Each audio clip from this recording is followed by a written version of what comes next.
Alors bonjour.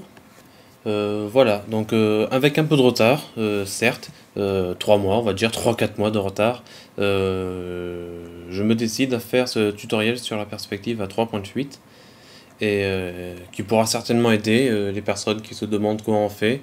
Bon, j'imagine que vous devinez à peu près comment cela se passe. Et donc voilà, donc je vais passer directement à la leçon. Donc on va récupérer notre univers avec un horizon qui correspond à grosso modo à une espèce d'endroit plat sur lequel on va disposer nos 2 points de fuite qui vont correspondre à un angle de champ d'environ 90 degrés. Chaque ligne de fuite qui se croisera en passant par les 2 points de fuite, ce seront des lignes perpendiculaires au niveau de leur croisement, comme sur le cube qu'on voit en train de se dessiner. Donc, dans une perspective à 3 points de fuite, on tient compte en fait, de 2 points de fuite supplémentaires.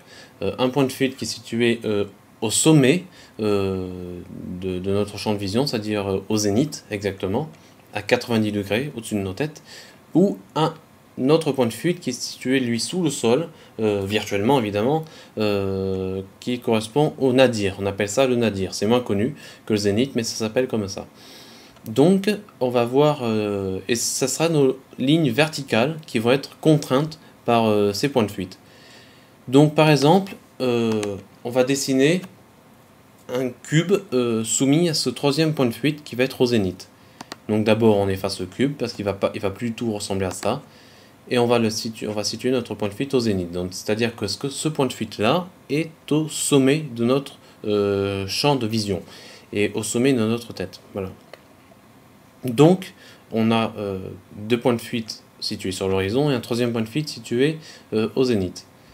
Donc, comment on fait? Bon, on va dessiner d'abord une première arête de notre cube, une deuxième arête de notre cube, et ensuite une 3e arête qui va correspondre à une des lignes verticales de notre cube. Et ensuite, on va définir une première épaisseur, une seconde épaisseur de notre cube, et ensuite des lignes de fuite verticales qui vont partir vers ce point de fuite situé au zénith. Et ensuite, il ne suffit plus que de tracer la hauteur de notre cube et éventuellement de le remplir pour avoir une forme en 3 dimensions contrainte à 3 points de fuite. Et voilà, donc on vient de dessiner notre premier objet en 3 dimensions en perspective avec un 3e point de fuite. Donc évidemment, ça peut fonctionner pour une forme posée même sur le sol, comme ce parallélépipède. Et là, évidemment, il se trouve très déformé par notre champ de vision. Ce qui se passe, c'est qu'on a un champ de vision de 90 degrés, donc c'est un grand champ de vision. Ça correspond, comme sur une caméra numérique, enfin un appareil photo avec l'objectif, un objectif grand champ qui est ouvert à 10 mm, voilà. Donc ça fait quelque chose qui est très déformé, avec beaucoup de distorsion. Plus on ira sur les bords du champ de vision, plus ça sera déformé. Le mieux, c'est de se placer vers le milieu. Là, les déformations seront moins sensibles. Donc voilà, donc là, c'est un exemple pour le zénith. Pour le nadir, ça fonctionne à peu près ça fonctionne exactement de la même façon. Et ça pourra correspondre à des objets vus, eux, par-dessus, plutôt que par en dessous. Donc un effet de plongée, de contre-plongée, voilà. Donc on va reprendre notre forme géométrique qu'on avait laissée à la 2e leçon, qui était la poutre, enfin exactement une arche complètement simple, très dépouillée, avec 2 montants identiques ainsi que l'ouverture de taille identique aux 2 montants. Donc voilà. Donc on va repérer notre point de fuite, cette fois-ci le nadir, point de fuite qui est situé vers le bas, à 90 degrés en dessous de notre champ de vision par rapport à l'horizon.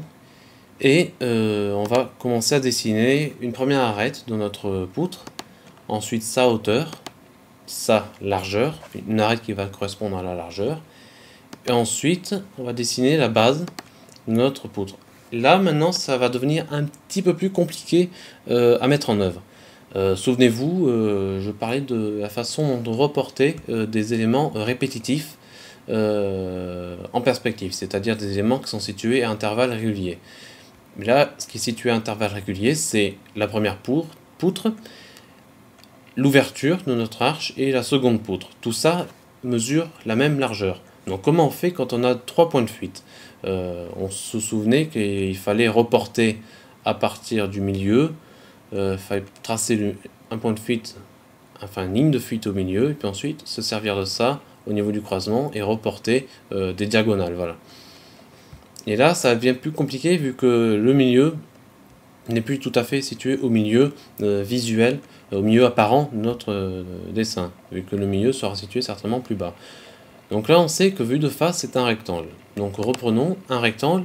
Pour situer le milieu d'un rectangle, bah, c'est simple, il suffit de tracer ses diagonales respectives, et ensuite de tracer une ligne perpendiculaire à cette diagonale, au milieu. Donc voilà, on a nos diagonales et les lignes, une ligne perpendiculaire par rapport au sommet, enfin aux côtés latéraux de notre rectangle.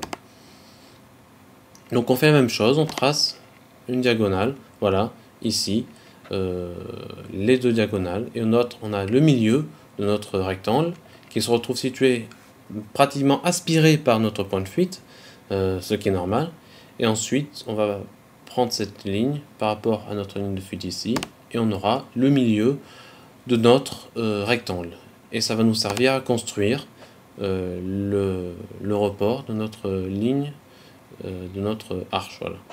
Donc on va partir du sommet, on reporte, on passe par le milieu, et on arrive vers le bas, donc on part de ce point, et hop là, et ainsi de suite ici, voilà, comme ça, et voilà. Ce qui fait qu'on a virtuellement 3 sections exactement identiques dans le monde réel. Et puis ensuite, il ne suffit plus que de fermer par le haut notre forme, et éventuellement, oui, voilà, de tracer les lignes de fuite dont on aura besoin pour compléter notre arche. Donc évidemment, quand on la dessine, ensuite, quand on la remplit avec un aplat de couleurs, ou un dégradé, ou des motifs, ce que l'on veut, notre arche prend relief, prend forme, et on a une arche qui est parfaitement juste, parfaitement correcte, et vue en perspective avec 3 points de fuite. Voilà. Donc c'était pas très compliqué, hormis le fait de devoir reporter des motifs géométriques. Et voilà. Donc bon, dans une 4e leçon qui va venir, on va voir comment on peut éclairer une scène, comment on peut tracer des ombres en utilisant la technique des points de fuite, qui n'est pas si éloignée du dessin en perspective, vu que l'ombre n'est rien qu'un report d'une forme en 3D sur une forme 2D, tout ça dans un univers en 3 dimensions. Enfin bon, on verra ça bien plus tard, en espérant que je ne sois pas aussi tardif à publier ce tutoriel-là. Voilà. Donc en vous remerciant, comme toujours, et à une prochaine fois.